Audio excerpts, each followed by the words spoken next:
Hey guys, welcome back. Today we're going to talk about the generation that shaped the world we're in for the most part, boomers.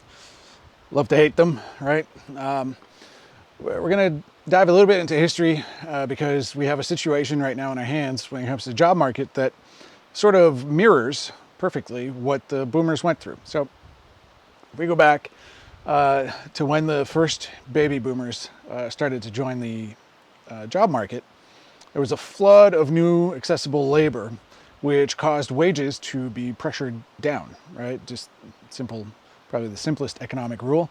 Supply and demand. There was an increased supply of labor, therefore prices went down. That's why baby boomers are known to be extremely mobile in the workforce.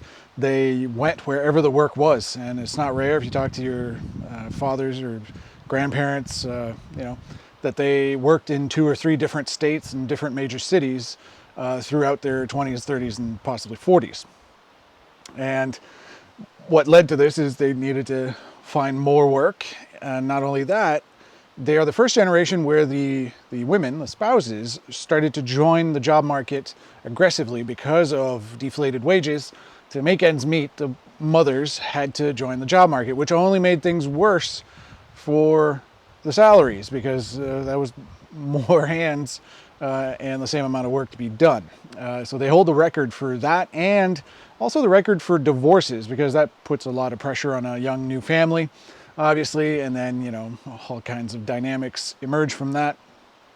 Strangely enough, we've sort of adopted them, not necessarily thinking about it, and now it's very common for both spouses in a couple to work full-time jobs and for the kids to go to daycare. It's kind of the built-in plan.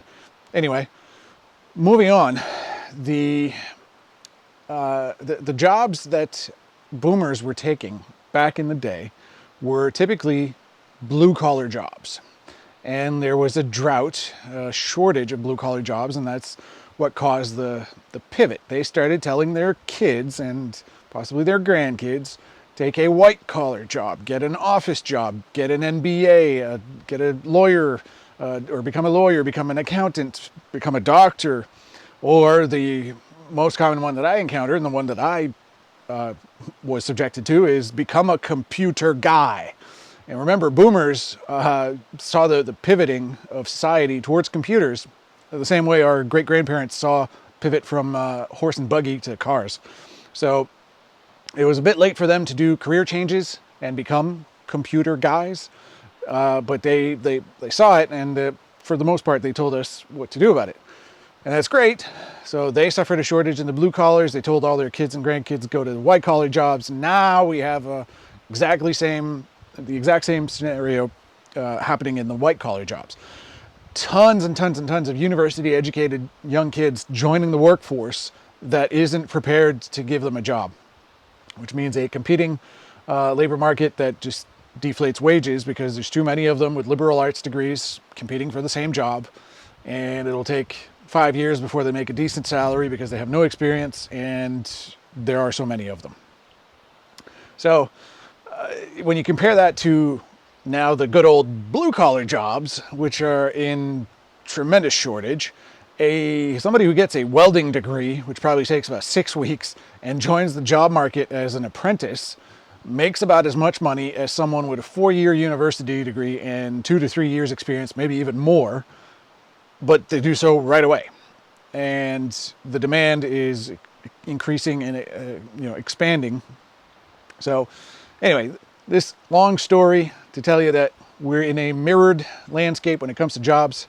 And the future of jobs is going to be in the blue-collar market. So pick a trade, get good at it, find out what the majors are. If you're going to be a welder, go for special alloys, industrial construction welding, deep sea welding, get really specialized at it. You'll never be out of work. You'll make really good money. You might have to travel and all kinds of stuff that are side effects of being a welder. And I'm not telling you to be a welder, be whatever, electrician, plumber, I don't care. Just get a trade. Also, AI is quite a long ways away from being able to do that stuff, whereas in technology, the stability is definitely being questioned right now. So beyond getting good at it and getting specialties, start your own business. You know what? Take business classes on the side and get good at managing your own business. It will exponentiate your potential salary or earnings. And yeah, definitely, good way to retire quick. And in this particular market, a good way to never go hungry because you'll always have work. Thanks. Please subscribe.